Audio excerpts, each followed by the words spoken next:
आठवावा हरी मग तो निदेशिन आड घाली सुदर्शन नामाच्या चिंतने 12 वाटा पळते विघ्ने मग तो निदेशिन आड घाली सुदर्शन तुका मुनी प्राण करा देवासी अर्पण मग तो निदेशिन आड घाली सुदर्शन पांडुरंगा करू प्रथम नमन दुसरे चरण संतांची या जंझा कृपादाने कथेचा विस्तारू बाबाजी सद्गुरुदास तुका ओम नमो ज्ञानेश्वरा करुणा करारे दयाळा तुमचा अनुग्रह लाधुलो पावन झालो चराचरी तपोज्ञान वैराग्य भक्ती स्वरूपम सदालंकृतम साधु संन्यास योगम मुखे असे वेदांत शास्त्रार्थ नीति नमो नारायण गिरीं परब्रह्म स्वरूपम गोरक्ष जालिंदर चरपडास्य अडभंग काणीप मच्छिंद्राद्या चौरंगी रेवानक भरतरी संज्ञा भूम्यान भुवर्ण नवनाथ सिद्ध धन्य धन्य अडभंगनाथा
धन्य धन्य अडभंगनाथा तुमच्या चरणी ठेवितो माथा राम भरोसई राम विनो राम नाम विश्वास सुमिरण सुमंगल कुशल मागत तुलसी दास प्राप्त प्रसंगी कीर्तन रूपी सेवेकरता निवडलेला अभंग संत श्रेष्ठ वैराग्यमूर्ती जगद्गुरु तुकाराम महाराज यांच्या गाथेतील उपदेश प्रकरणातील अभंग या ठिकाणी कीर्तनासाठी निवडलेला आहे। या अभंगाद्वारे महाराज तुम्हाला जीवाला अत्यंत महत्त्वाचं मार्गदर्शन करतात ते अशा पद्धतीचं आहे की मायबापांनो संकटामध्ये आम्हाला एक ईश्वरच कामाला येणार आहे, त्या ईश्वराशिवाय अन्यथा दुसरा कोणी कामाला येणार नाही, म्हणून आम्ही त्या संकटामध्ये भगवान परमात्म्याची भक्ती नामस्मरण चिंतन केलं पाहिजे। आणि जर आम्ही हे नामस्मरण करत असेल चिंतन करत असेल तर चिंता दूर झाल्याशिवाय राहत नाही। कितीही मोठं संकट आलं तर भगवान परमात्मा सुदर्शन चक्र घेऊन येतो, आडवा धावतो आणि संकट दूर करतो, तो कोणालाही संकट येऊ देत नाही, म्हणून त्याचं नामस्मरण करणं अत्यंत गरजेचं आहे। या सगळं करत असताना जर तुम्ही नामस्मरण करत असेल तर भगवंताला भजत असेल तर मायबापांनो 12 रस्त्यांनी संकट दूर पळून जातात अशी शक्ती त्या नामाची आहे। आणि म्हणून त्याकरता आम्हाला काय करावं लागेल, भक्ती अशी करावी लागेल, प्राण देखील त्या ईश्वराच्या चरणारविंदावरती अर्पण करण्याची वृत्ती अंतकरणामध्ये धारण करावी लागेल, तेव्हा ते शक्य होईल। अशा सरळ अर्थाचा अभंग आपल्या पुढे गायला आज या ठिकाणी आपण सर्वजन कैलासवासी नंदूभाऊ काशीनाथ पाटील पवार नंदूभाऊ कारभारी पाटील पवार यांच्या प्रथम वर्ष श्राद्ध निमित्ताने आपण सर्वजण या ठिकाणी जमलेलो आहोत।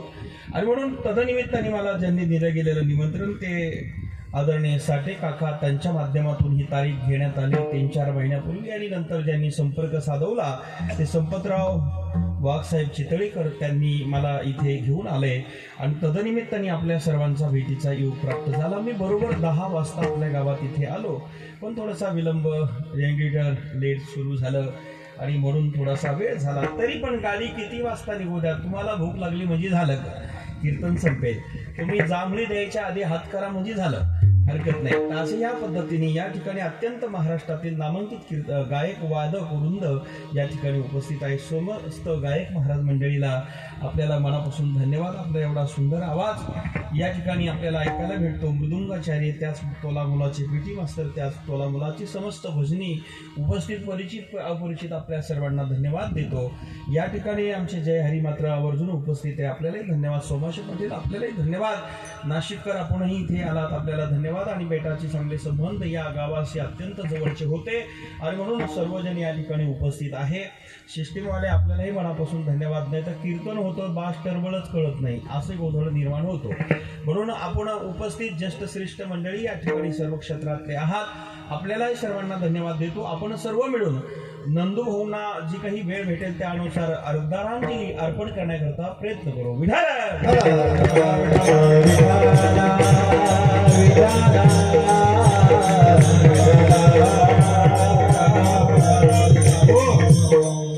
मनुष्य जन्माला आला की त्याला जावंच लागतं, कारण कोणी असू द्या मानवा, पण इथे जन्माला आला की त्याला मारावं लागतं. स्त्री असली त्यालाही जावं लागेल, पुरुष असला त्यालाही जावं लागतं, कारण इथे कोणाला चुकत नाही. येथे वरून नाही आले अवतार, येरती पावर जीव केते. मायबापांनो, रामकृष्ण आधी येऊन गेले, त्यांनाही आपल्यातनं जावं लागलं. तुमच्या आमच्यांची काय कथा आहे विचार करा. पुनरपि जननम पुनरपि मरणम पुनरपि जन्मी जटिले शयनम ये संसारे खरदुष्टारे कृपया अपारे पाहि मुरारे भज गोविंदम भज गोविंदम भज गोविंदम. मूळ मते शंकराचार्य या ठिकाणी सांगतात, मायबापांनो, आम्ही जीवन जगत असताना, जीवनाची वाटचाल करत असताना आम्हाला अडचण काय येते आहे? दुःख सुख मिश्रित जीवन तुम्हा आम्हाला प्राप्त झालेले. सुख दुःख मिश्रित जीवन आहे. मग सुख दुःख मिश्रित जीवन तुम्हा आम्हाला प्राप्त झालेलं आहे. या जीवनामध्ये आल्यानंतर प्रत्येकाने काय केलं पाहिजे? मायबापांनो, ज्याच्याकरता आलो ते कळालं पाहिजे, त्याच्याकरता आलं ते वळायला पाहिजे. केल्यानंतर आपण ते आपल्याला कामाला येणार ही जाणीव असली पाहिजे. या जगतामध्ये ईश्वरच आपल्याला कामाला येणार आहे, अन्यथा या जगात दुसरा कोणीही कामाला येणार नाही. तेथे कोणी सोडविना एका चक्रपाणी वाचूने, आणि दुसरे संत तेथे कोणी सोडविना एका सद्गुरू वाचूने. बस, सद्गुरू किंवा भगवंत याच्यापेक्षा तिसरा कोणी उरला नाही. मग दोनच आम्हाला सोडवतात ना, मग भगवान परमात्माही वाचवतो, गुरुही वाचवतात, गुरुही सोडवतात, संतही सोडवतात. मग आम्हाला जर गुरु आणि संत सोडवणारे असतील, तिसरा कोणी नसेल, तर आम्ही या दोघांची कास धरली पाहिजे, दोघांचं सानिध्य प्राप्त केलं पाहिजे. मला वाटतं कदाचित देवाचं नाही झालं तरी चालेल, पण सद्गुरूचं सानिध्य मिळालं की देव ऑटोमॅटिक भेटल्याशिवाय राहत नाही, कारण गुरुच्या कृपेतली ताकद फार मोठी आहे. ज्यांनी कलियुगामध्ये देव पाहिला की नाही मला माहित नाही, पण मी देव पाहिलेला आहे. तुम्ही मला काय घंबांड्याने सांगता होतो, तुम्ही अहंकार झाला का तुम्हाला? देव पाहिला, पण मी शपथ घेऊन सांगतो तुमची सगळ्यांची. आता जमलं काका, मी देव पाहिला. काका खरंच तुमची शपथ, मी देव पाहिला. मग कसा पाहिला हे ऐकायचं असेल तर ऐका, कारण माझा देव या जगातला दगडातल्या मूर्तीतला नव्हता, माझा देव या ब्रह्मांडातला कोणताच नव्हता. माझा देव म्हणजे सद्गुरू नारायणगिरी महाराज होते, त्यांना मी पाहिला. म्हणजे त्याच्यापेक्षा मला जगात कोणताच देव श्रेष्ठ नाही. विठाल या जगातलं जर कोण देव होते तर नारायणगिरी महाराज आपले सर्वांचे देव होते. त्याच्यापेक्षा जगातलं कोणता देव आजच्या काळात तरी श्रेष्ठ नव्हता. आपण त्या देवाशी बोललो, चाललो, राहिलो, खेळलो, त्या देवाशी सर्व कार्य आपण केलं. 12 वर्षाचं सानिध्य मला बेटामध्ये गुरुच्या चरणाजवळ मिळालं, अर्थात देवाच्या चरणाजवळ मिळालं. नारायणगिरी महाराज एक शरीरधारी, एक महान संत, भगवंताचे अवतार होऊन गेले आणि साक्षात नारायणाचा अवतार म्हणजेच नारायणगिरी महाराज होते. आणि म्हणून त्यांच्या संत जगी अवतरले, ब्रह्ममूर्ती सदा जगी अवतरले, ब्रह्ममूर्ती सदा जगी अवतरले, ब्रह्ममूर्ती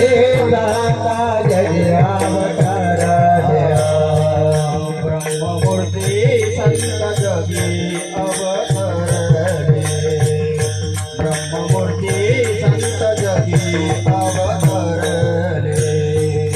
ब्रह्ममूर्ती संत जगी अवतरले,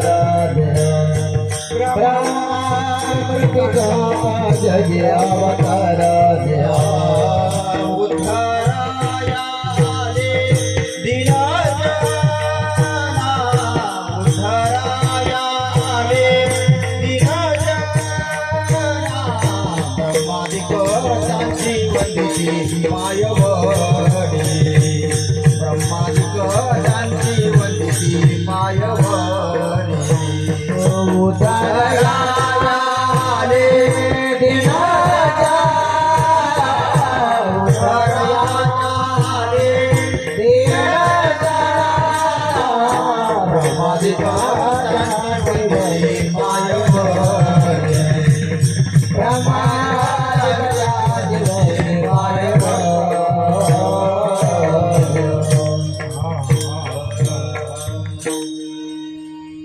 मायबापांनो विचार करा, ब्रह्ममूर्ती संत जगे अवतरले ते नारायणगिरी महाराज होते. येथे उपकारासाठी आले गरजा वैकुंठी, किंवा आम्ही आलो याची कारणासी, आम्ही वैकुंठवासी आलो याची कारणासी, बोलिले जे ऋषीचाच बाबे वर्तय, आलो ते भगवंत आणि ते संत बास याच्या करता येतात. मग असे नारायणगिरी महाराज ज्यांनी पाहिले बघितले, ज्यांना दर्शन झालं, त्यांच्यासारखा भाग्यवान आज जगात कोणीच नाही. ज्यांनी नारायणगिरी बाबांना पाहिलं असेल तर नारायणगिरी महाराज या जगातले सर्वश्रेष्ठ संत झाले. कारण त्यांनी आपल्याकरता काहीच केलं नाही हो, आपल्याकरता काही केलं नाही. एक धोतराचे 2 पानाच करायचे आणि फाटेपर्यंत घालायची, मिळत नव्हते म्हणून का? एक शर्ट फाटेपर्यंत घालत होते, मिळत नाही म्हणून का? ज्यांच्या गंगागिरी बाबांच्या सप्ताहाला 20-20 लाख लोक असायचे, ते गंगागिरी बाबांच्या सप्ताहात कीर्तन करणारे नारायणगिरी बाबा एवढे त्यागी होते, एवढे त्यागी होते. त्यांच्यासारखा त्यागी जन्माला येणं आता असंभव आहे. काय अधिकार होता बाबांचा? समाजामध्ये एकता निर्माण करण्याचं महान कार्य जर आजच्या काळात कोणी केलं असेल तर सद्गुरू नारायणगिरी महाराजांनी केलं आहे. आपल्याकडे फार थोडंफार असलं म्हणजे घमंड अहंकार येतो, ज्ञान थोडं आलं की अहंकार वाढतो, भक्ती थोडी आली की अहंकार वाढतो. नारायणगिरी महाराजांकडे जर पाहिलं तर या सगळ्यांची खाण होती हो बरं का. तपो ज्ञान, तप आहे, ज्ञान आहे, वैराग्य आहे, भक्ती आहे. या संपूर्ण युक्तीने नारायणगिरी बाबांचं जीवन होतं. आपण तो श्लोकच म्हणतोय ना, तपो ज्ञान वैराग्य भक्ती स्वरूपम सदा अलंकृतम साधु संन्यासी योग मुखे यश वेदांत शास्त्रार्थ नीतीम. वेदांमध्ये निष्णात पारंगत असणारे नारायणगिरी महाराज, शास्त्र संपूर्ण कंठस्थ असणारे नारायणगिरी महाराज, ते ब्रह्मस्वरूप होते आणि मग ब्रह्मलीन झाले. मायबापांनो, माणसं किती मोठे झाले, किती श्रीमंत झाले की माणसं मेल्यानंतर त्यांना सगळे विसरतात. पुढारी असेल, राजकारणी असेल, किती श्रीमंत झाला त्याला माणसं विसरतात. पण संतांकडे काही नसू द्या, त्यांना कोणीही विसरू शकत नाही. नारायणगिरी बाबांना चंद्र सूर्य असेपर्यंत कोणी विसरू शकणार नाही. राहिल्या त्या कीर्ती जगमा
गेले दिगंबर विश्वर विभूती, राहिल्या त्या कीर्ती जगा माझी. मायबापांनो विचार करा, दिगंबर निघून गेले आपल्यातनं ते नारायणगिरी महाराज, आणि आता कीर्ती रूपाने उरलेले संत नारायणगिरी महाराज आहे. मायबापांनो, आणि या ठिकाणी संत नारायणगिरी महाराज आपल्या या जगतामध्ये जन्माला आले आणि त्यांनी या ठिकाणी कीर्ती रूपाने ते उरले. आणि म्हणून अशा पद्धतीने आपल्याला जे गुरु मिळाले पुन्हा पुन्हा ते शक्य नाही. कीर्तनामध्ये बाबांनी यावं आणि कीर्तनात आल्यानंतर आपल्याला सर्वांना माहिती आहे कीर्तनात गेले की डायरेक्ट कीर्तन आता आपलं 2 मध्ये चालू आहे. बाबा 3 मध्ये करत होते त्या काळात वयाच्या 109व्या वर्षी. गेल्या नमस्कार मंडळी, आम्हाला होत नाही हो, 10-5 मिनिटं बोलू आता. 4-5 तास कीर्तन होत. एक अभंग म्हणतो सोडून देतो म्हणायचे.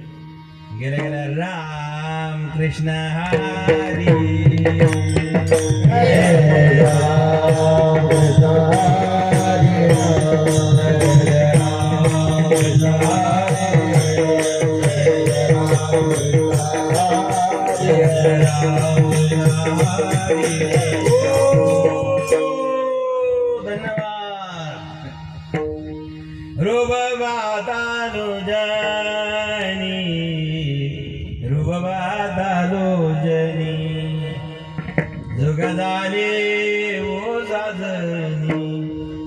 साजनी तो विठ्ठला बरा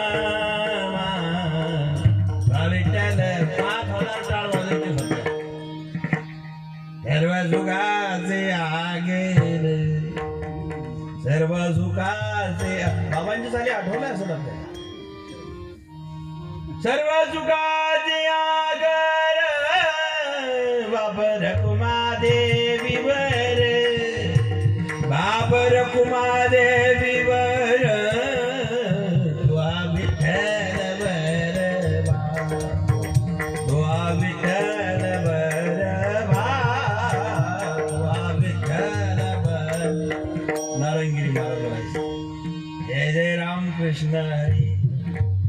आवाज ऐकला का जसा भात्यातनं बाण निघावा रानाचा धनुष्यावरनं सुसुसु करत वर्मी लागावा. नारंगिरी बाबांचे स्वर ताल शब्द आपल्या हृदयाला भिडत.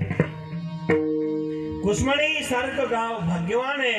या परिसरामध्ये नारंगिरी बाबांनी कुसमडीला फार वेळ दिलेला आहे. त्या नवे नाशिक पर्यंत वेळ दिला.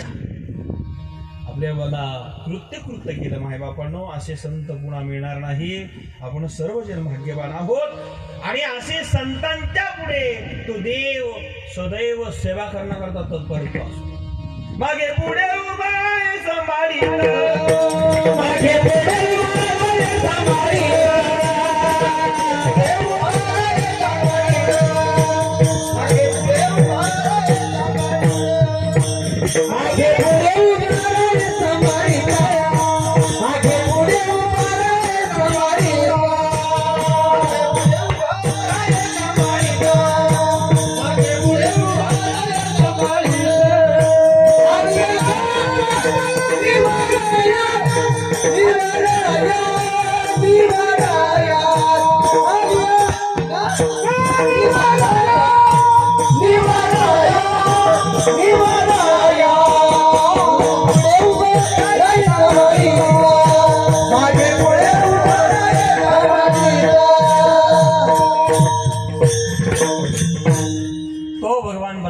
मागे राहतो पुढे राहतो का ते संत नामस्मरण करतात बर का. जय हरी. मागे कोणाच्या होता हो? द्रौपदीच्या. पुढे कोणाच्या होता? अर्जुनाच्या. अर्जुनाच्या पुढे झालेला सारथी झालेला भगवान परमात्मा. सारथी सारंग धरू अर्जुने से बरोबर आहे. उदयनेश्वरी मध्ये काही भवेली येतात. मग ध्वज स्तंभावरी वानरू तो मूर्तिमंत शंकरू सारथी सारंग धरू अर्जुनसे पायको पाठीशी घातला आपण पुढा राहिला. अर्जुनाला मागे बसवलं तो स्वतः पुढे राहिला. म्हणून पुढे अर्जुनाच्या मागे द्रौपदीच्या. मग कल्पना करा त्या द्रौपदीच्या मागे राहून तिचा सांभाळ केला आणि तिचं संगोपन केलं. संकट आल्यानंतर द्रौपदीला कोणीच कामाला आलं नाही कृष्णाशिवाय. विचार करा. कारण पांडवासारखे महाशूरवीर त्या काळात होते. तिथे संत होते. दुर्वासासारखे ऋषी होते.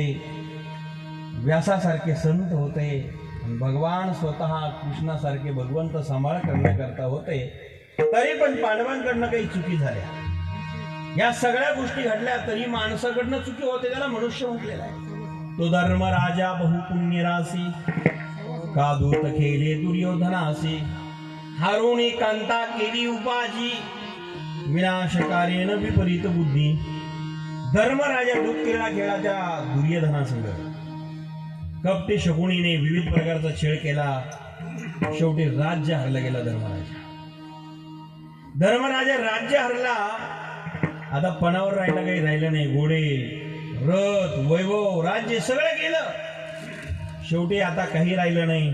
धर्मराजाने सांगितलं, अरे दुर्योधना, दूध क्रीड्यामध्ये मी सर्व हरले गेलो, आता माझ्याकडे काही उरलं नाही. शकुनीने सांगितलं, असं कसं? अरे 4 भाऊ आहे तुला, त्यांच्यासारखे शूरवीर या जगात कोणी नाही. त्यांना लावणं पणावर शेवटचं डाव, जिंकला तर जिंकला. नाविलाज झाला. नकुलाला लावलं त्या ठिकाणी दूध क्रीडेच्या पणावरती. एक डाव टाकला शकुनीने, नकुल हरला गेला. सहदेवाला डावावर लागलं, तोही हरला. अर्जुनाला डावावर लावलं, तोही हरला.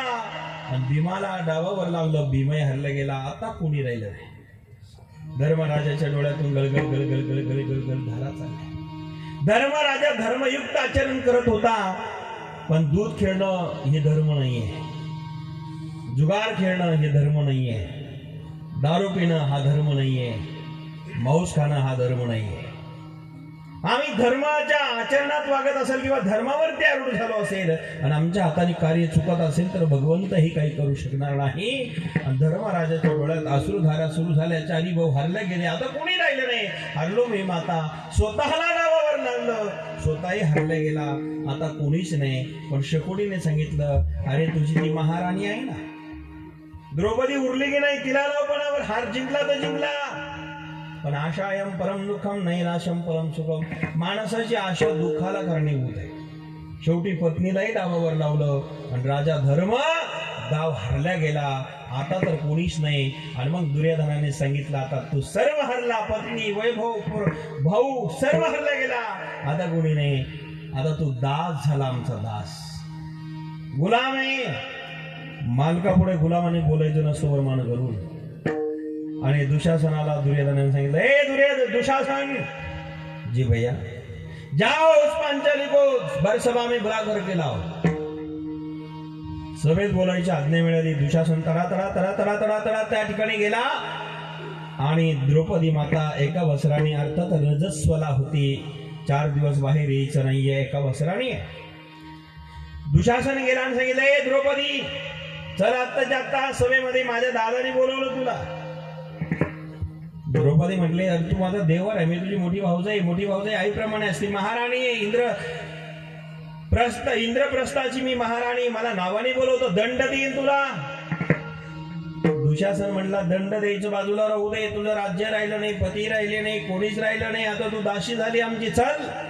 द्रौपदी येत नाही. नाविलाज झाला, परत आला. दुर्योधनाने विचारलं, दुशासन, द्रौपदी को क्यों नहीं लाया आपने? भैया मैं आपके सामने नहीं बोल सकता, नहीं आई हो. नहीं आई? अरे ऐसी नहीं आती तो खींच कर गेला. आणि मग पुन्हा गेला दुर्योधन. आता वडीतान म्हटल्यानंतर केस धरले द्रौपदीचे आणि केस धरून वडीत वडीत वडीत वडीत सभेमध्ये आणले. व्हायला कोणाची पत्नी होई? नकुल, सहदेव, भीम, अर्जुन आणि धर्म.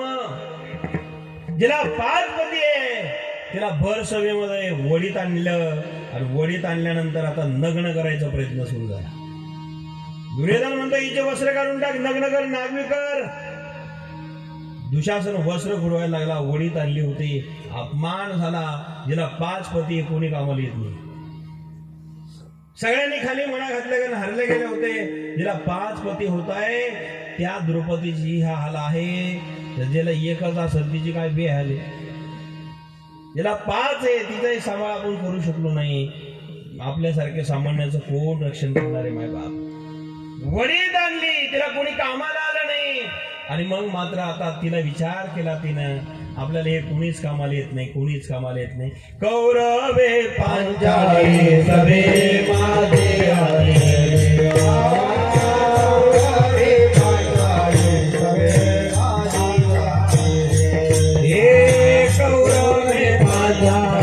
सभे माझे आले.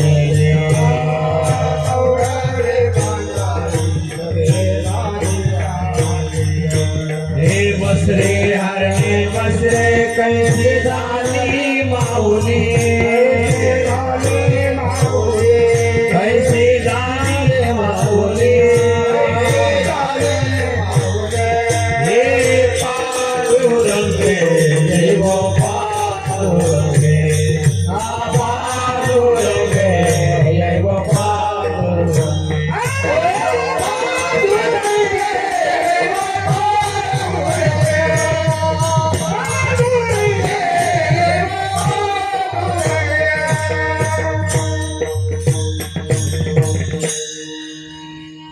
कौरवे पांचाळी सवे माझी आणली वस्त्रे हरणे वस्त्रे कैसी झाली माहुली पांडुरंगे व पांडुरंगे दिनाचे दिनकरे व पांडुरंगे कैवारा तू या जगातला कैवारी आहे दीनदयाळ आहे ताता दाऊने वस्त्र आणायला प्रारंभ झाला आवाज दिला पदीला अरे वाचवा मला नकुलाने मान खाली घातली सहदेवाने मान खाली घातली अर्जुनाने मान खाली घातली भीमाने मान खाली घातली कारण गुलाम झाले होते धर्माने मान खाली घातली आता लक्षात आलं कोणीच मला मदत करणार नाही आपल्या सासऱ्याकडे बघू सासऱ्याकडे कोण सासरा धृतराष्ट्र आंधळा होतो तो आंधळा धृतराष्ट्राला आवाज दिला मामाजी मामाजी बर सभेमध्ये तुमच्या राज्यामध्ये मला छेड होतोय वाचवा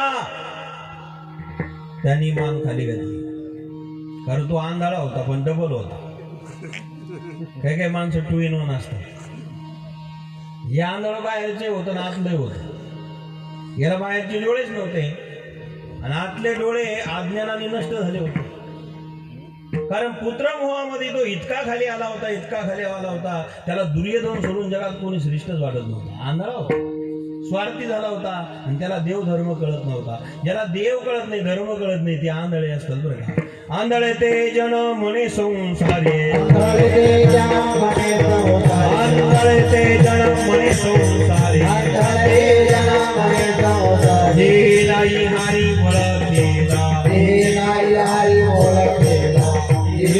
हारी ओळखलेला आंधळे कोण आहे ज्यांनी हरीला ओळखलं नाही ते आंधळे आंधळे ते जन म्हणे संसारी जे नाही हारी ओळखीला हरीला ज्यांनी ओळखलं नाही ते आंधळे या जगामधले असते मायबाप याला हरी कळाला नाही देव कळाला नाही धर्म कळाला नाही धृतराष्ट्र आंधळ मग त्या धृतराष्ट्राला आवाज दिला मामाजी मामाजी मामाजी काही बोलत नाही शेवटी सासराय कामाला आला नाही मग विचार केला द्रौपदीने कोण कामाला येला आता इथे आणखीन 3 महात्मे तिघापेक्षा जगात कोणी मोठा नाही एक आहे कुलगुरु कृपाचार्य राजगुरु द्रोणाचार्य आणि तिसरे आहे पितामह भीष्माचार्य हे सगळे आचार्य बसलेले होते आणि कुलगुरुकडे विचार केला कृपाचार्य महाराज मला वाचवा मला छेड होतोय वस्त्रहरण या ठिकाणी होऊ लागलं नाही काही बोलले कारण त्यांचं खाल्लं होतं यांनी त्यांचं खाल्लं होतं कोणाचं दुर्योधनाचं आणि कोणाचं कधी खाल्लं की त्याच्या पुढे वर मानून करून जीवन जगता येत नाही खाताना विचार करा खायला हरकत नाही पण प्रमाणात खा आणि कसंही खाऊ नका जिथे आपल्याला मन खाली करावा लागत असेल असं खाऊ नका यांनी त्यांचं अन्न खाल्लं होतं काही बोलता आलं नाही द्रोणाचार्याची तीच अवस्था खाली मान घातली पितामह भीष्माचार्य आता जगातले महान विभूते त्यांच्यासारखा जगात कोणी नाही आवाज दिला द्रौपदीने वाचवा द्रौपदीने आवाज दिला वाचवा म्हटल्यानंतर तरी मान खाली घातले का कोणी कामाला येत नाही आता कामाला येत नाही कोणी खाली मान घातली नाविलाज झाला माय बापा एक आवाज दिला असता दुशासन लट लट लट लट लट लट कपला असता काहीच बोलले नाही भीष्माचार्य शेवटी मरण त्यांना शेरपंजेरी आलेलं तुम्ही धर्माचं काम करत असेल आणि अधर्माला साथ देत असेल तेव्हा दुर्गती झाल्याशिवाय राहणार नाही एक आवाज दिला असता धनुष्य हातात घ्यायची गरज नव्हती खबरदार दुशासन एक आवाज दिला असता लट लट लट लट लट कापला असता दुशासन पण काहीच बोलले नाही पितामह भीष्माचार्य मरणाच्या वेळेला शरपंजरी पडावं लागलं बाणावरती झोपावं लागलं रामायण आणि महाभारतातल्या 2 जोड्या बघा आपण भीष्माचार्याच्या पुढे वस्त्रहरण आहे द्रौपदीचं रामायणातले पितामह भीष्माचार्य महाभारतातले भीष्माचार्य रामायणातले जटायू विचार करा जटायूच्या समोर सीताहरण आहे रावण साधूच्या वेशात आला आणि सीता समोर होती सीतेला बघितल्या बघितल्या हरण व्हायला लागलं. हरण रावणाने केलं. जटायूने विचार केला, मेला तरी चालेल मी याच्या पुढे, राम कार्यासाठी मेलो तरी चालेल, पण सीता हरण होऊ देणार नाही. धावला जटायू, रावणासंग युद्ध केलं. बराच वेळ युद्ध घनघोर चाललं. सीतेला वाचवण्याकरता जटायू धावला. रामायणामध्ये रावणाचं जटायूचं युद्ध झालं. या ठिकाणी रावणाने विचार केला, हे फार काही करणार नाही हो, पण वेळ घेईल माझा, फार त्रास देणार नाही, पण वेळ घेतल्याशिवाय राहणार नाही. मग आता आम्ही सावध झालो पाहिजे. वेळ घेणार आहे ना, फार काही करणार नाही ना, पण आता एकच विनंती आहे, आता काही करणार नाही पण वेळ देईल. मग रावणाने विचारलं, ए जटायू, तुझं मरण कशात आहे? माझं मरण पंखात आहे रावणा, पंखात. हे खरं बोललं. जटायूने रावणाने विचारलं, तुझं मरण कशात आहे? रावणाने चुकीचं बोलला, खोटं बोलला, माझं मरण डाव्या पायाच्या अंगठ्यात आहे. मग जटायूने विचार केला, डावा पायाचा अंगठा फोडला म्हणजे मरणला. मग धावले जटायू अंगठ्यावरती. हे खरं बोलले, हे नावार बोललं. आणि जटायू जवळ आल्यानंतर यांनी करपण नावाचं हत्यार काढलं आणि त्याचे पंख छाटले. गरगर गरगर गरगर गरगर गरगर थंडीमध्ये येऊन जटायू पडला. राम कार्यासाठी मेला जटायू, पण मरेपर्यंत सीताहरण होऊ दिलं नाही, सांभाळ केला. भीष्माचार्य महाभारतात काहीच बोलले नाही. मरत्या वेळेस त्याला शरपंजरी मरावं लागलं. म्हणून तुम्ही काम करत असेल तर दुसऱ्याच्या कामाला जा, दुसऱ्याला सहकार्य करा, दुसऱ्याला मदत करा. आणि दुसऱ्याला जो मदत करतो ना, त्यालाच माणसं म्हणतात, त्याला संत म्हणतात, त्यालाच महात्मे म्हणतात. किसी के काम जो आये उसे न सान करते हैं. दुसऱ्याच्या कामाला जातो ना, त्याला मनुष्य म्हणतात. आणि म्हणून मायबापांनो, परहित बसायचे न के मन माही, अणक दुर्लभ जगत में कछु नाही. जो परहिताची भावना अंतकरणामध्ये धारण करतो, किंवा आपल्या भाषामध्ये पुण्य ते परोपकार, पाप ते परपेडा, अनिक नाही जोडा तुझ्यायाचे, अनिक नाही जोडा तुझ्यायाचे, अनिक नाही जोडा तुझ्यायाचे. पुण्य ते परोपकार, पाप ते परपेडा, अनिक नाही जोडा तुझ्यायाचे, अनिक नाही जोडा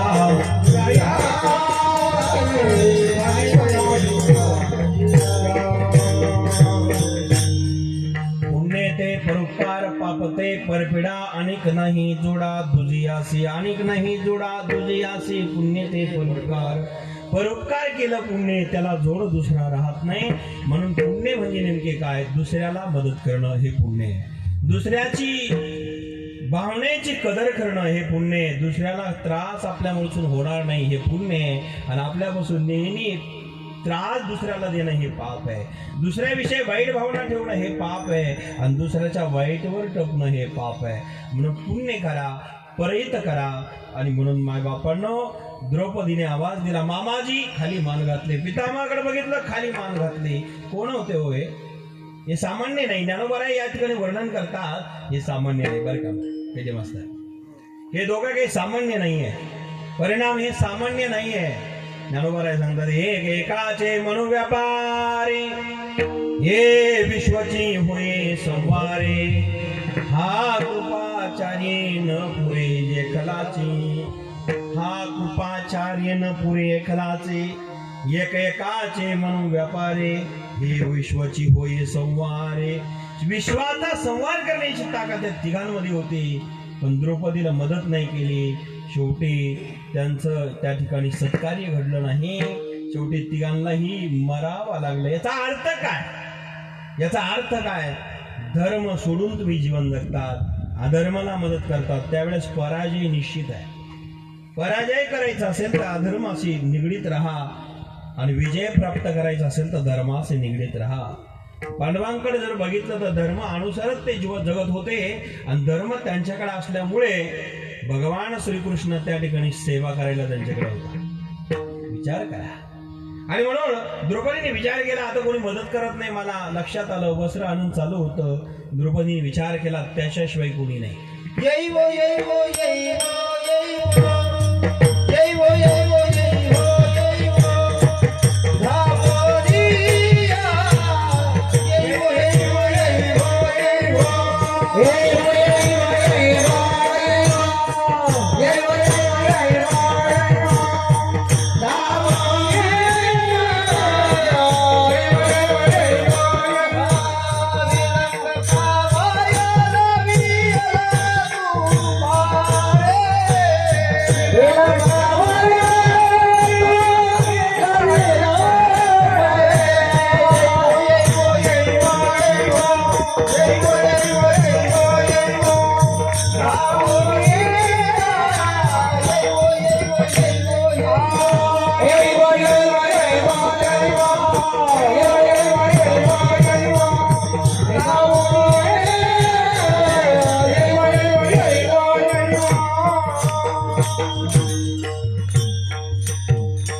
ए विश्वरा, आता तुझ्याशिवाय माझं कोणी या ठिकाणी हित करणार नाही.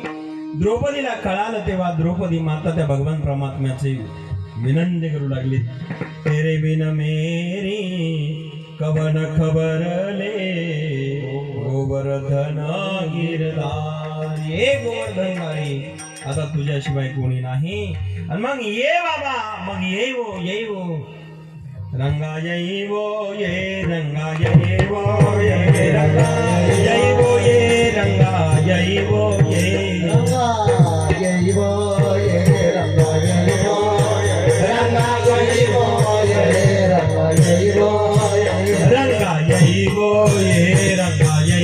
ये रंगा जय वो ये रंगा जय वो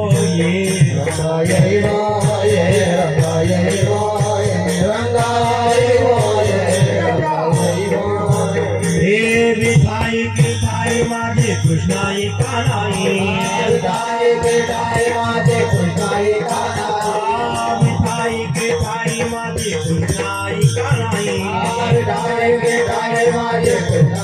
कानाई. रंगा जय वो ये रंगा जय वो ये रंगा जय वो ये रंगा जय वो ये.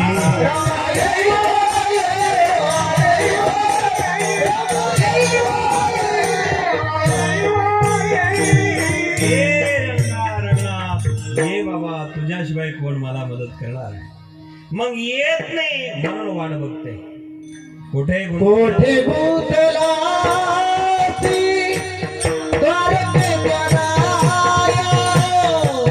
कोठे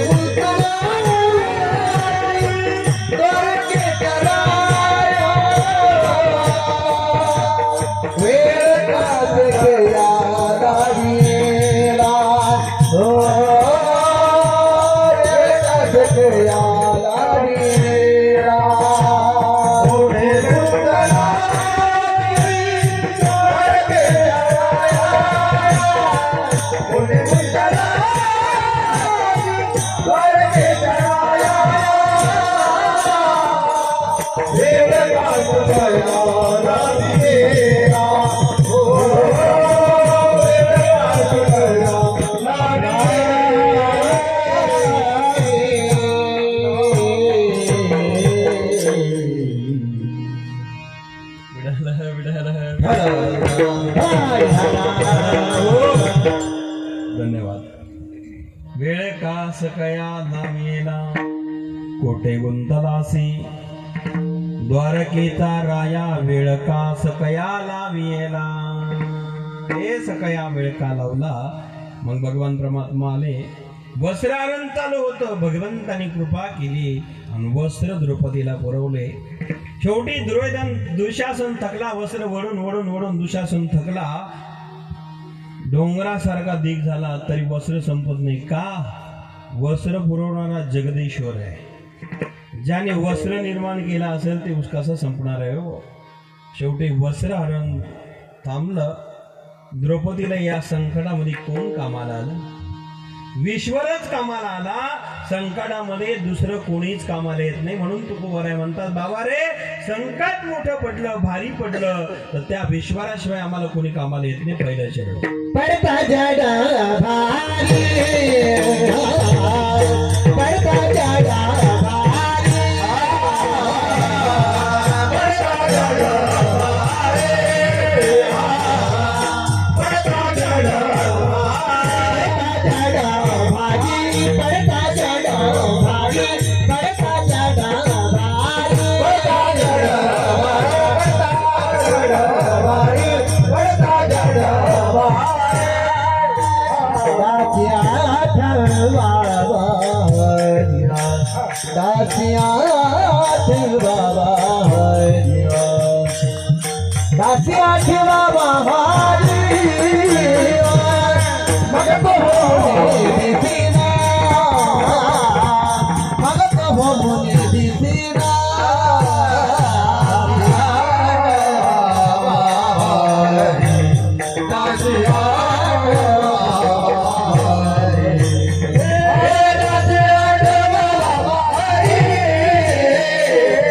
व्हावा हरी माय बापन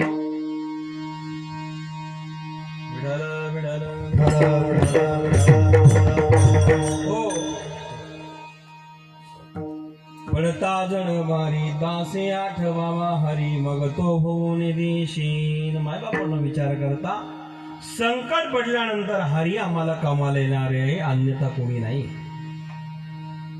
मग हरीशिवाय जर आम्ही कोणालाच आम्हाला कोणी कामाला येणार नसेल तर विचार करा त्या हरीची आम्ही भक्ती केली पाहिजे. कोणाकोणाला कामाला आला हो माय बापांना तो कल्पना करा.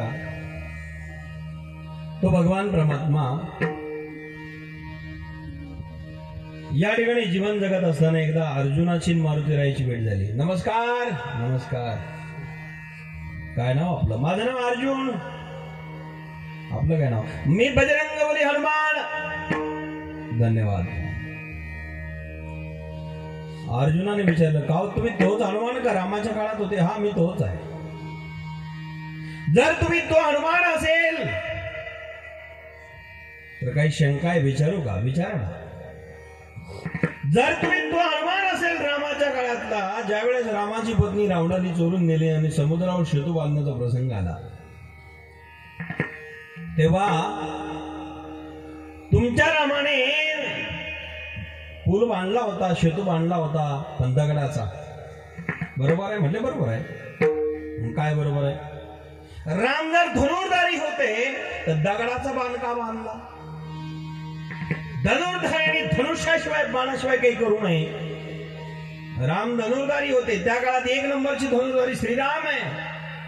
त्यांनी दगडाचा पूल बांधला. बांधणाराकडनं शोभलं का तुमच्या रामाला? जर मी असतो ना, कोण म्हणतंय? अर्जुन. कोणाला? हनुमान. हनुमंत म्हणाला मी जर असतो मी तेव्हा बाणाचा पूल तयार केला असता. त्याला महिने ना आठवडे लागले नसते, एका घंट्यात नाही एका मिनिटात केला असता. एक बाण मारला की हजारो बाण तयार करायची शक्ती त्या अर्जुनाकडे होती. आता विज्ञान पुढे गेलं, बॉम्ब आले, अणुबॉम्ब, अणुजनिक बॉम्ब, हायड्रोजनिक बॉम्ब आहे, अणुरेणू प्रमाणे. आता पूर्णाने तर खरच केला. ह्या शक्त्या आत्ता पाहायला मिळाल्या आपल्याला, पण त्या काळात 5000 वर्षापूर्वी जर तुम्ही शास्त्र वाचलं उघडलं तर एक एक अशा काही शक्ती होत्या. वायू अस्त्र होते, पवन अस्त्र होते, याला अस्त्र नाव म्हटलेलं आहे. एक सोडलं की सगळ्यांना कामात लावून टाकत. या अर्जुनाला होते. एक विचार करा, विज्ञान फार प्रगत झालं पण पूर्ण नावाचे एक सामान्य विषाणू आहे तोही अजून सापडत नाहीये. आणि कधी होऊन जातो तेही कळत नाहीये. जो दिसणारा शत्रू असेल तर त्याला माणसं मारायला सावध राहतात, पण हे दिसतच नाही. विषाणू फार अवघड आहे. ज्ञान विज्ञान सहितम यज्ञतमा मोक्षशी शुभात राजविद्या राजगुह्यम पवित्र मितमुत्तमम. कलियुगात जीवन जर जगायचं असेल सुखी आनंदमय तर ज्ञान आणि विज्ञानाची सांगड घालून जीवन जगा, तेव्हाच ते शक्य होईल. नुसतं विज्ञान म्हणलंय तरी चालणार नाही, नुसतं ज्ञान म्हटलंय तरी चालणार नाही. दोन्हीची सांगड समन्वय असो. माझा विषय लांबवर. माझा मुद्दा असा आहे, जर मी असतो, अर्जुन म्हणाला मी बाणाने त्या ठिकाणी सेतू बांधला असता. तुमच्या रामाला पटलं का दगडाचा सेतू बांधला? हनुमान म्हटले बरोबर आहे, पटलं तुमचं, पण तिथं तुमच्यासारखे माणसं सरळ जाणार नव्हती म्हणले पुलावरून. माणसं सरळ चालतात, सरळ चालतात ते माणसं असतात, पण तुमच्यासारखे सरळ चालणारी माणसं नव्हते म्हटले. ते बाणाचं पूल जर केला असता टिकला नसता. आमच्यासारखे माकडं होते म्हणले, माकडं. ते माकडाला चालण्याकरता दगडाचाच पूल गरजेचा होता, कारण माकडं कधी सरळ चालत नाही. माकडं कधी सरळ चालत नाही, आणि सरळ चालत नाही त्याला माकडं म्हणावं. माकडं कधी सरळ चालत नाही, ते सरळ चालत नाही, ते माकडे. आमच्यासारखे माकडं होते म्हटले, ते पूल टिकला नसता. तरी अर्जुनाला पटलं नाही. म्हटले कसं आहे असू दे, मी असतो तर बाणाचाच केला असता. असं आहे, ठीक. हनुमंत म्हणाले एक काम करा, इथं हा नाला दिसतो ना, नाला. म्हणले हो. मग याच्यावर तुमच्या हातात धनुष्य, भात्यात बाण आहे, गांडीव धनुष्य घ्या, बाण मागा, बाणाचे या पुला बांधा, या पुलावरती किंवा धनुष्याचा आपल्याला बाणाचा पूल तयार करा. जर माझ्या वजनाने तुमचा पूल टिकला तर मी म्हणन मग तिथं चालला असतो. या नाल्यावर जर टिकला तर माझ्या वजनाने तर माझ्यासारखे हजारो होते, मी छोटासा बांधणारी आहे. हनुमंत काय म्हणतात, तिथं नळ होते, निळ होते, जामुमंत होते, अंगीचे होते, दधीचे होते, या अनेक प्रकारचे होते. मी त्याच्यातलं एक सामान्य नाही बांधणार मारुती. माझ्या वजनाने जर हा बांधतो टिकला तुमचा पूल तर मग मी म्हणाल ती चालेल. अर्जुनाला राग आला. तो म्हटला असं आहे का, आत्ता बाण तयार करतो. एक बाण घेतला, धनुष्यावरून गांडीवर लावला, अभिमंत्रित केला. हजारो बाण तयार झाले, फुल तयार झाला. म्हटले दाखव जाऊन. पण एक म्हटले, सर माझा केलेला धनुष्याचा हा फूल आहे, बाणाचा फूल आहे, हा बाणाचा फूल जर नाही तुटला तर तुम्हाला काही देशील. फुकट कशाला करायचं म्हणले, काही फुकट माणसं करीत नाही. मला काय देशील. हनुमंताने सांगितलं, जर कदाचित माझ्या वजनाने तुझा पूल टिकला तुटला नाही तर मी आयुष्यभर तुझ्या रथाच्या ध्वजाचं रक्षण करील. म्हटलं रथावर बसतो मी, जाऊन दाखवतो. पण मारुती बुद्धिमत्ता वरिष्ठम, ते म्हणले का रे, मला सांगितलं बरोबर आहे, पण जुगारी एक ठणी खेळीच नसती, दोघा मिळून नसती. मग आता जर मी जाऊन दाखवलं फुल तुटला नाही तर मी तुझ्या ध्वजाचं रक्षण करील, झालं. पण जर माझ्या वजनाने तुझा फुल तुटला तू काय करशील.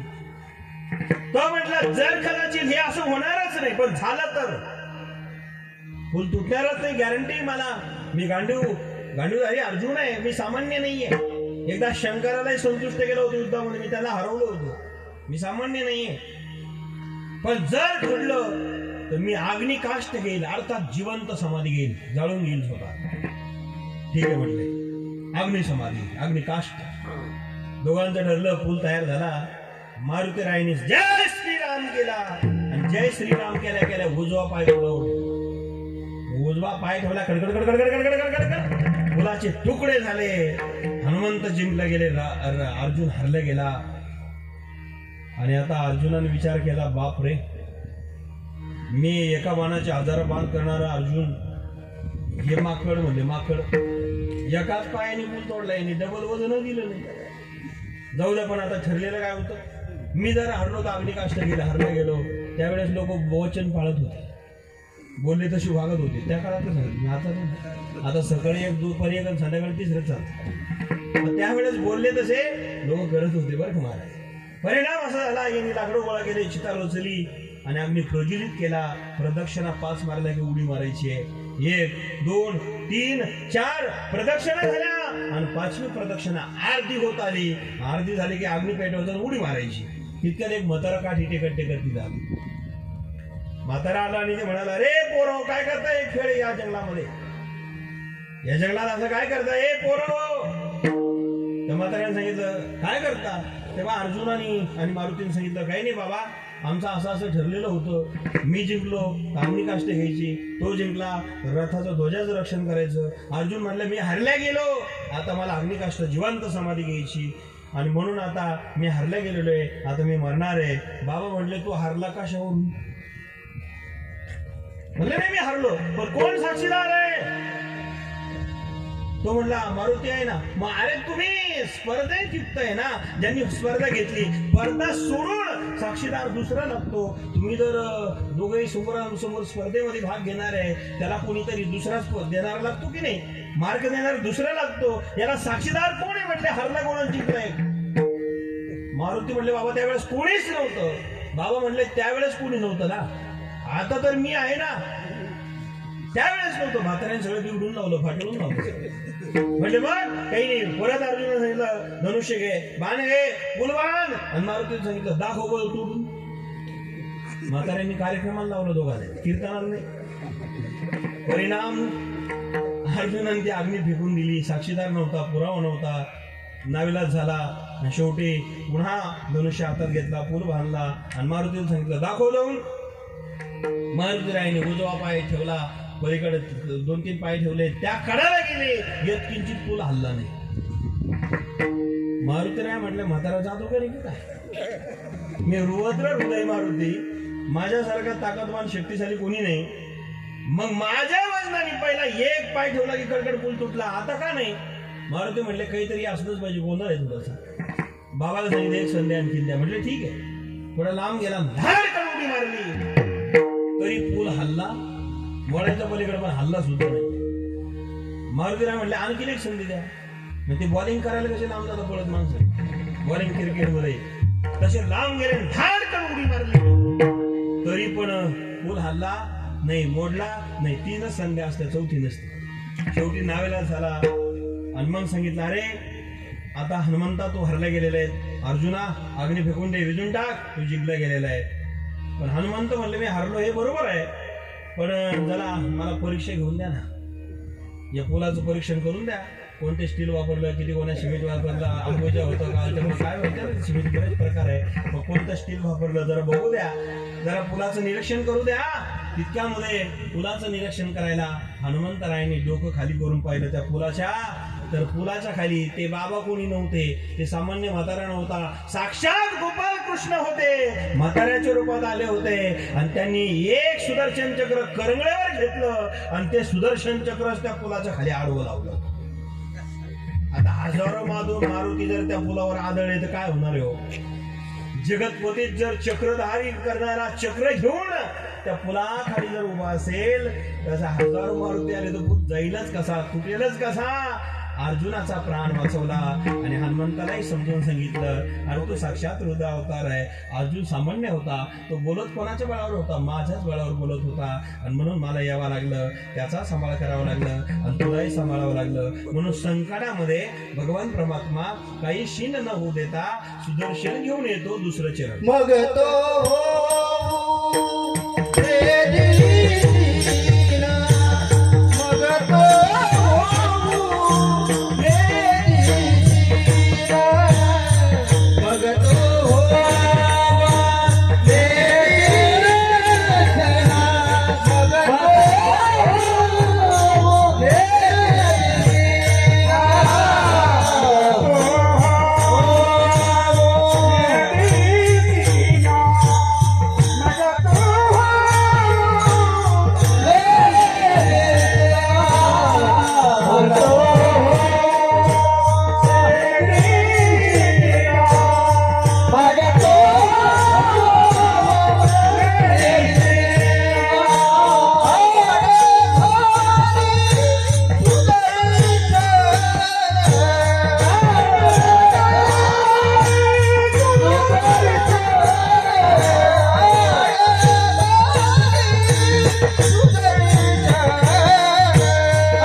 मायबापांनो विचार करा, जर तुम्ही त्या भगवान परमात्म्याची भक्ती करत असेल, त्याच्यावर विश्वास ठेवत असेल, तो कुठलाही शीन होत देत नाही, तो आडवं सुदर्शन चक्र घेऊन येतो, त्याचं भजन भक्ती केली पाहिजे, म्हणजे तेव्हा घडतं. ते भजन कसं करावं सर्वांनी वरात करा. विठोबार कुमारी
मायबापांनो विचार करा, आम्हाला संकटामध्ये तो भगवान परमात्माच कामाला येणार आहे, अन्यथा कोणी नाही.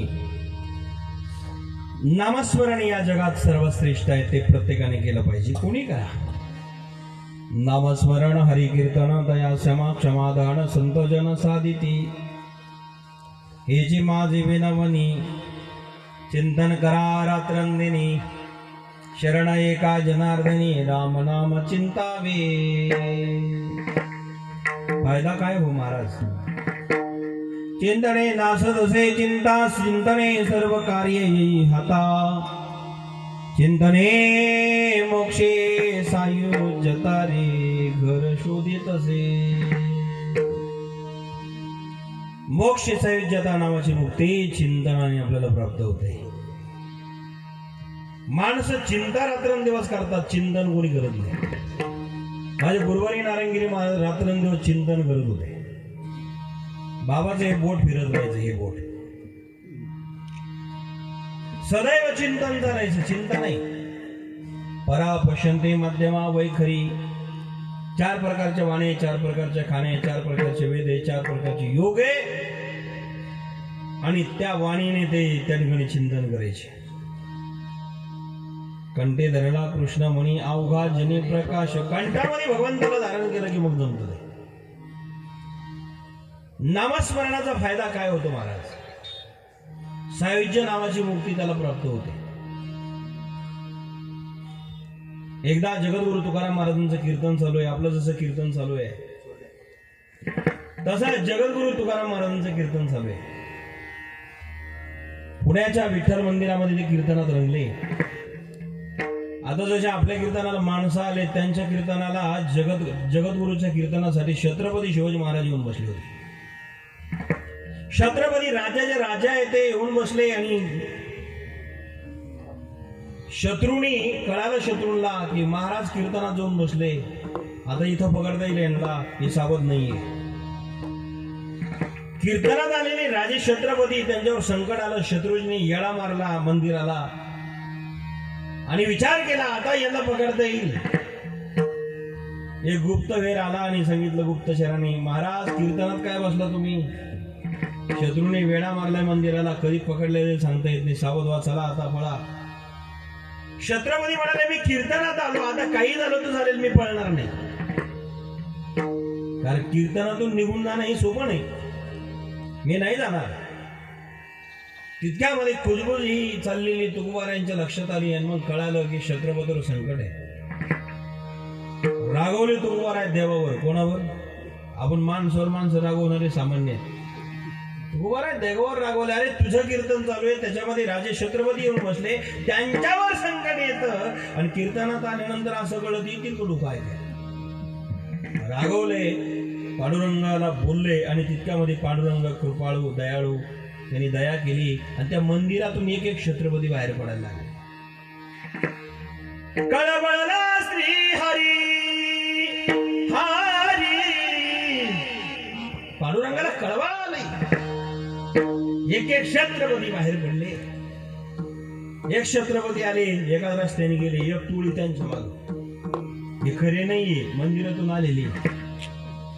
दुसरा छत्रपती बाहेर पडले, ते दुसऱ्या रस्त्याला गेले, एक टोळी त्यांच्या मागे, तिसरा आले, तिसऱ्या मागे, असं करता करता 1 2 3 4 नाही 12 छत्रपती मंदिरातून बाहेर पडले आणि 12 रस्त्यानी ते टोळ्या पळून गेल्या. जे धरायला आले होते ना छत्रपतीला, खरी छत्रपती मंदिरातच. बाकीच्या शिष्याने विचार केला मंदिरात पिओ फुटला की काय, कशाचा, छत्रपतीचा. अरे एका मागून येऊ लागले. 12 रस्त्याने 12 छत्रपती निघून गेले, संकट निघून गेलं. ज्यावेळेस तुमच्यावर संकट येतं ना मायबाप, तुम्ही नामस्मरण करा, चिंतन करा. रस्त्याने एका संकट पडून जाणार नाही. ते नामस्मरण करत असेल तर 12 रस्त्याने संकट पडून जातं. तिसरं चरण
नामाच्या चिंतने 12 वाटा फळती विघ्ने. माय बापांनो, नामाचं चिंतन करत असेल तर एका रस्त्याने संकट जात नाही. 12 वाटा फळती विघ्ने. नामाच्या चिंतने, नामाच्या चिंतनात एवढी ताकद आहे. कल्पना करा, भगवान परमात्म्याची भक्ती करणारे अनेक संत नामस्मरण करत असतात. ते रात्रंदिवस करतात. दिन रजनी हाची धंदा, गोविंदाची पवाडे. रात्र ना कळे, दिवस ना कळे, अंगी खेळे, दैवत नामस्मरण चालू असतं. माय बापांनो, कल्पना करा, पंढरपूरला अनेक संत एकत्र येतात. संत बार पंढरीत कीर्तनाचा गजर होतो. हे प्रमाण आपल्याला माहिती आहे. आज सगळे संत पंढरपूरला येतात. आणि एकदा काही संत पंढरपूरला प्रवेश करण्याआधी मंगळवेढा लागतो. मंगळवेढा पलीकडच्या बाजूला. आणि तिथे चोखोबारायची दिंडी आली. मंगळवेढ्यात मुक्कामी थांबले. दुसऱ्या दिवशी रावळात जायचं आहे. मंदिरात मुक्काम आहे. रात्रीला हरिपाठ कीर्तन भजन झालं, जागरण झालं, झोपलेले आहेत आणि मग मध्यरात्रीच्या वेळेला मंगळवेढा पंढरपूरचं ठिकाण सांगतो. तिथे रात्रीच्या वेळेला रात्र सामसूम झाली आणि एक सुंदर आवाज कानावरती पडला, मंजूळ. संत चोखोबारायांचा आवाज कानावर पडला आणि एक नर्तकी गायन करत होते. त्या आवाजाने जागे झालेले संत चोखोबाराया आवाज ऐकत तिच्या राजवाड्यावरती गेले, माडीवरती गेले आणि माडीवर जाऊन पाहते तर ती एक नर्तकी लोकांच्या मनोरंजनाकरता गात होती. तिचं नाव कानोपात्रा. महाराजांनी विचारलं, अरे तुझं नाव काय? महाराज, माझं नाव कानोपात्रा आहे आणि तुमच्यासारखे संत आज माझ्या कुटियावरती आले. मी व्याभिचारी, लोकांच्या मनोरंजनाकरता जीवन जगते आणि लोकांचं मनोरंजन करून व्यवसाय करून माझी उपजीविका भागवते. महाराज, माझ्यासारखी अधर्मी अपवित्र नारी तुम्ही माझ्या घरी आलात. मी भाग्यवान आहे महाराज, मी पवित्र झाले, माझं कुळ पवित्र झालं, माझं घर पवित्र झालं. आपल्यासारख्या श्रीगुरूंचे चरण माझ्या उमऱ्याला लागले. पोरी बरोबर आहे, पण हे गायन एवढं सुंदर तुझं ऐकलं, मी पागल झालो तुझं गायन ऐकून. एवढा गोड आवाज, एवढा संगीत, ताल, सूर काय होता तुझा. आणि त्या ठिकाणी गायन करते. पोरी, एक विनंती ऐकाल का माझं? काय महाराज? ऐकशील का? पण सांगा तर महाराज. हे लोकांकरता गाणं सोडून दे. आजपासून माझ्या पांडुरंगाकरता भजन कर. भगवान पांडुरंग तुझ्या पुढे येऊन नाचेल, एवढा गोड आवाज आहे तुझा. संत वचनाचा परिणाम झाला आणि जीवनाचं कल्याण होईल. संत म्हणाले, तिने सोडून दिलं आणि सांगितलं, महाराज, तुम्ही जर असं म्हणत असेल तर मी आता या संसारावर घासलेट ओढते, या लोकांचा त्याग करते आणि पांडुरंगाची भक्ती करते. महाराज, पण मला स्वीकाराल का हो तुम्ही? मला तुम्ही जवळ द्याल का जागा चरणाजवळ आणि पांडुरंगाच्या दर्शनाला तुमच्या दिंडीमध्ये प्रवेश मिळेल का मला? मी अधर्मी नारी आहे, नारी असून अधर्मी आहे. माझ्यासारखी पापी व्याभिचारी नारी जगात कोणी नाही. मला तुमच्या दिंडीत प्रवेश मिळेल का महाराज? महाराजांच्या डोळ्यातून अश्रुधारा सुरू झाल्या. पोरी, मी तुला मुलगी म्हटलं, आजपासून मी तुला मुलगी मानतो. तू मला बाप मान. आणि बापाला मुलगी कसली असली तरी प्रिय असते. मी तुला आज मुलगी मानतो. मुलीच्या डोळ्यातून गळगळ धारा सुरू झाल्या. चरणावरती साष्टांग दंडवत घातला आणि चोखोबारायांनी पोरीला उचलून जसं बाप मुलीला गळ्याला लावतो तसं गळ्याला लावलं. सांगितलं, पोरी, आजपासनं मी सर्वस्व करील, तुझा चिंता करू नको, तुझं सर्वस्व मी करील. चाल दिंडीला निघाली दुसऱ्या दिवशी. आणि आता चंद्रभागेचं स्नान झालं. डोळ्याने चंद्रभागा बघितली, कुंडलिकाचं दर्शन घेतलं, नामदेवाच्या पायरीपर्यंत आली आणि मंदिरामध्ये प्रवेश मिळाला. मंदिरामध्ये गरुड खामाला आलिंगन दिलं. पांडुरंगाला बघितलं कानोपात्र्याने आणि पांडुरंगाला बघता बघता गळगळ धारा चालू होत्या. जगातला एकच देव असा आहे, त्याचं मुख पाहिलं की पाप नष्ट होतं. रूप सावळे सुकुमार, रूप सावळे सुकुमार, रूप सावळे सुकुमार, रूप सावळे सुकुमार, रूप सावळे सुकुमार, रूप सावळे सुकुमार, रूप सावळे सुकुमार, रूप सावळे सुकुमार. पाणी कुंडल मकराकार, कानी कुंडल मकराकार, मकराकार,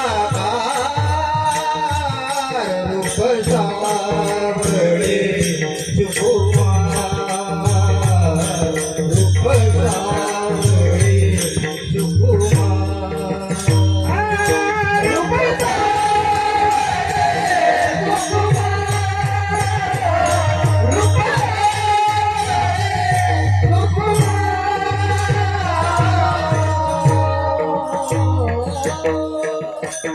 मंदिरामध्ये पांडुरंगाच्या समोर गेलेली कानोपात्रा त्या पांडुरंगाचं मुख बघितलं.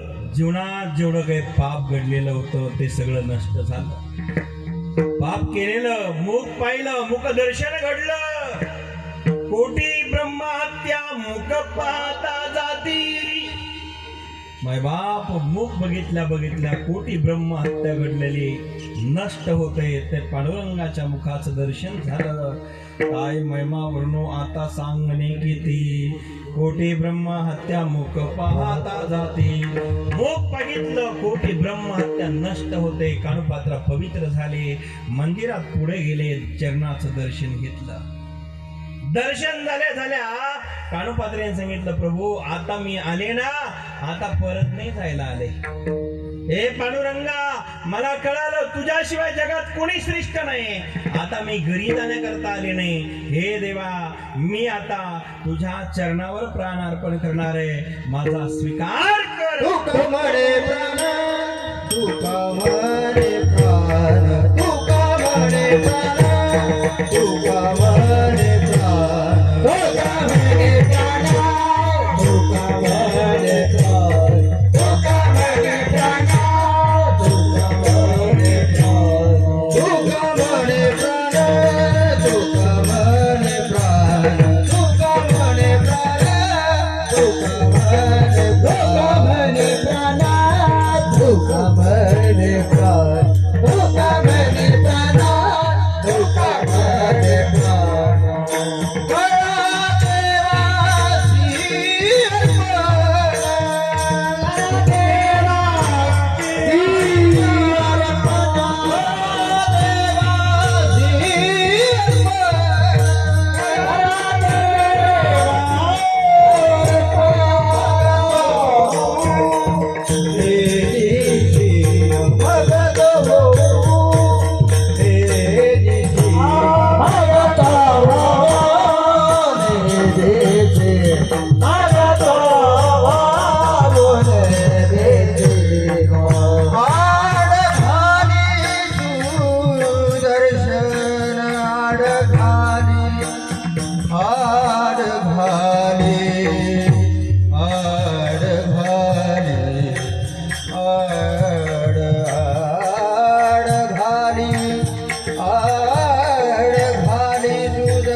प्राण करा देवासी अर्पण, मग तो निदेशीन आड घाली सुदर्शन.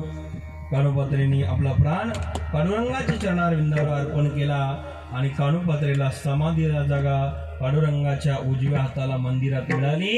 आणि कोणत्याही संताची समाधी पांडुरंगाच्या मंदिरात नाही.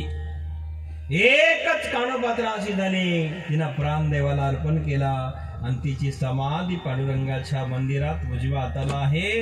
आणि आज जगातले सर्व भक्त संत महात्मे जातात आणि कानोपात्रेच्या समाधीवर एक झाड उगवलं, त्याचं नाव कानोपात्र आहे. मी सांगतो हा इतिहास पंढरपूरला गेल्यावर पाहून घ्या.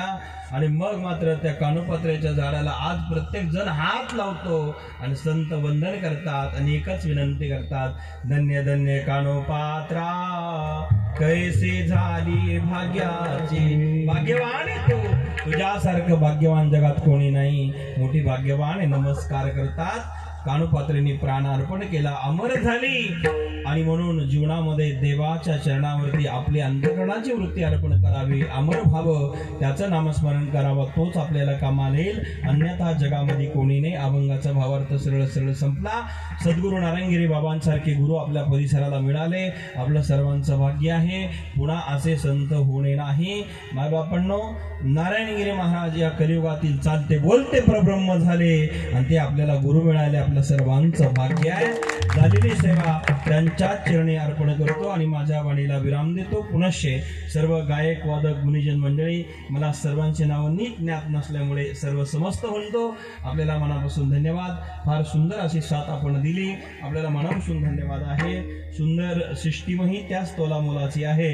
आपल्यालाही मनापासून धन्यवाद. उपस्थित ज्येष्ठ श्रेष्ठ मंडळी, आपल्याला धन्यवाद देऊन माझ्या वाणीला विराम देतो. आज ज्यांचं प्रथम वर्ष श्रद्धा आहे ते नंदू हो आपल्यात न गेले. भगवान परमात्माची गती मिळाली असेल त्या ठिकाणी चिर शांती देवो ही अडबंगनाथाच्या नारायणगिरी बाबांच्या चरणी प्रार्थना करून माझ्या वाणीला विराम देतो. पुनश्च आलेले सर्वांना विनंती, आजचं कीर्तन बघायचं असेल तर अडबंगनाथ यूट्यूब चॅनेलला जाऊन आपण बघू शकतात. सर्वांना धन्यवाद. विठाल जय.